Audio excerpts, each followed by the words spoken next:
Jamie from Inky&Scrappy back with another Tailored Expression Uncle Sam Stamp and Stencil combo card creation. This time, this is a card set 2 of 5, not 4, as I previously said in my first one. I might have come up with another one. I actually have another one on top of that one, but I don't know if I'll get to number 6 before I move on to fall cards. We will see.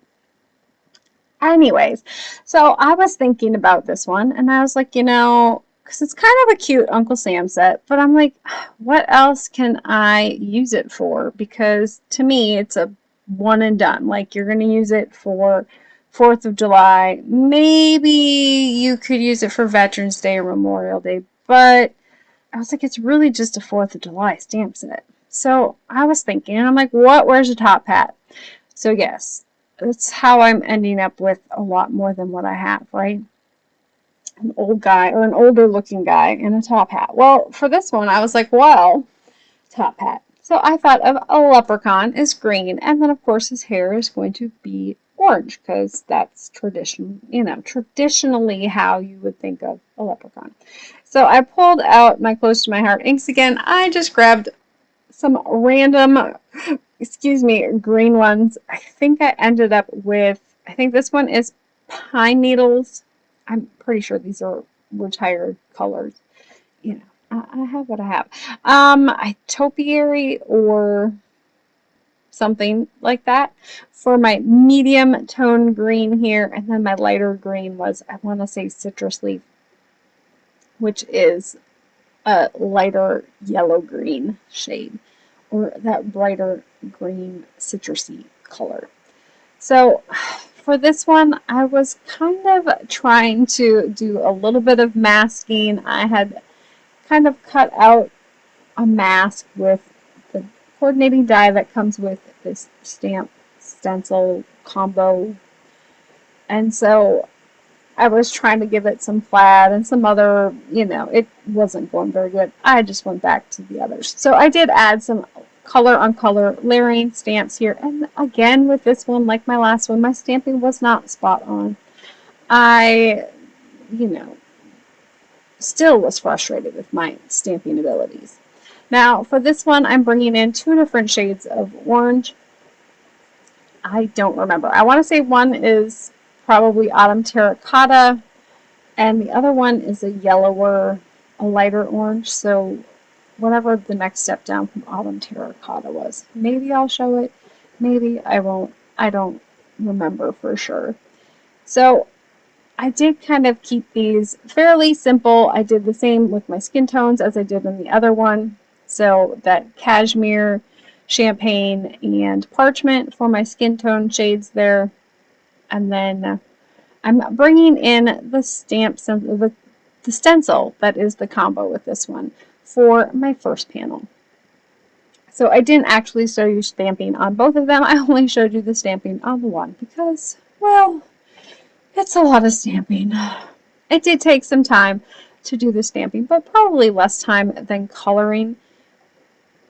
It depends. So I'm going to go and do those greens using those little sponge daubers, or the little finger daubers again. These are the finger daubers with the bristles on the ends. So they're like a little mini brush. A lot more precision than the bigger ones, or you can get a smaller area. I like doing the multi-colors. You get, it just gives it a really pretty look. Now, I was thinking about doing that stencil on both of them, and then I thought, you know what? I do have an actual 4-leaf clover stencil set from Lawn Fawn, so I did bring in that 2-layered 4-leaf clover stencil from Lawn Fawn. Now, it's not going to fit like the other one does, right? So I did make some little masks with olive. I cut multiple times with that one little die that comes with it. I did do it on some Avery L removable adhesive sheet. I did not take the sticky part with the backing off of it. I just laid it over the top so I could use them multiple times, and they will come out again in a future video. So I'm coming in with that darker green around the outside, leaving it kind of lighter in the middle. And then, of course, removing all of those little masks there. And isn't that cute? I was kind of worried it was going to be busy. I think it works. I think it's kind of cute. So switching that stencil background kind of just adds a little bit more of a Irish St. Paddy's Day feel to it. And then, of course, I needed to find some sentiments that were Irish in theme or St. Patrick's Day themed. And so my go-tos for these are, I have I think it's Queen of Shenanigans set from Colorado Craft Company. Colorado Craft Company has some of my favorite sentiments for these types. I don't know, they just have amazing font sentiments. And so I tend to use my Colorado Craft Companies for the fonts more than I do for the other stuff. I do use them, but I like them. So I also have some Riley and Company ones. So the Getting Lucky stamp set comes from the Riley and Company. I can't remember what they're... Funny Bones stamp sets is what they're called. And so those ones are red rubber. Of course, I do my red rubber trick with those in my Misty for stamping. So I stamp it on a piece of plastic first, make sure it is lined up properly and straight, and then I actually put my stamp panel down. And so for that one, I ended up doing it on a piece of, it's a heavier duty vellum, but it's more see-through than my lighter vellum. I don't know where it came from. I need to figure out where that one came from because it's like extra thick but extra clear. It's awesome. And I only have one sheet of it. I don't know where it came from. Anyways, so I'm taking that first panel and I just did a nice thin border around the outside and cut my panel down. I think my panel is probably 4 by 5 1/4 on an A2 green panel card base. And then for my sentiment, I'm going to frame it, but I'm using Trinity Stamps Modern Embossed stack to cut. I cut everything with that Modern Embossed stack. So from that biggest panel to the next size down, I love their Modern Embossed stack. There's so many stencils or so many dies in one pack. And so you can get those teeny tiny little thin frames, and that's how I did the frame for my sentiment on this one. And of course, getting that actual sentiment block as well. So I'm being super picky where I put the glue on that one. I put the glue right behind the lettering so you can't actually see where the glue is adhered down or where that piece of vellum is adhered down. So putting it on that vellum just kind of gives it a muted background so you get those words a little bit better. So I'm also bringing in Trinity Stamps Gold Rush sequence mix here, and I'm kind of going over that stencil where it's already got the little dots, and I'm kind of filling in there with bigger, medium, and some smaller ones. Well, because it's leprechauns, and what do we always think of when we think of a leprechaun is the pot of gold, and so I just felt that bringing in that gold rush was perfect for this one. So I am going to add a few on top of my sentiment as well here. And then because I put a dot down there, I could put a little dot in the corner there to keep that corner down on my sentiment as well. What if I needed to? Maybe not. It probably would have been okay. But I had the option, so, you know, I went ahead and did that as well. I think they were just sticking up slightly in the corner because there are, you know, I did VersaFine Onyx Black for the sentiment, and I did clear embossing powder over the top. It did maybe warp that sheet just a teeny tiny little bit, even though I heated it from the front and the back. That's not the right proper word, but it is what it is. So I did cut out my sentiment panel there from the back of my other panel there. I like to get more bang for my buck when I'm doing it. So this is my second panel here. So I'm using this panel on, I'm using that brighter green and then that darker green. So I have a double stacked panel there. I did bring in Lawn Fawn's stitched stack. So I'm pretty sure it is the big and the small. So I used the biggest on both of those to get those two panels. And then of course the second size down from the largest panel, which is like your third your third rectangle in there for my other one. So for this one, I am bringing in that Colorado Craft Company stamp set, and I'm going to use the Kiss Me, I'm Irish stamp in there, and I'm just going to stamp it multiple times until I get a nice, crisp, clean color to it. I am using the Distress Embossing, or the Distress Oxide. So I did use, I want to say that one is, it's not Pine Needles because it's the darker one. It is Rustic Wilderness. And so I did cover it with clear embossing powder or VersaMark ink, and so that way the embossing powder sticks a little bit better to it. And then I'm going to hand fussy cut it out.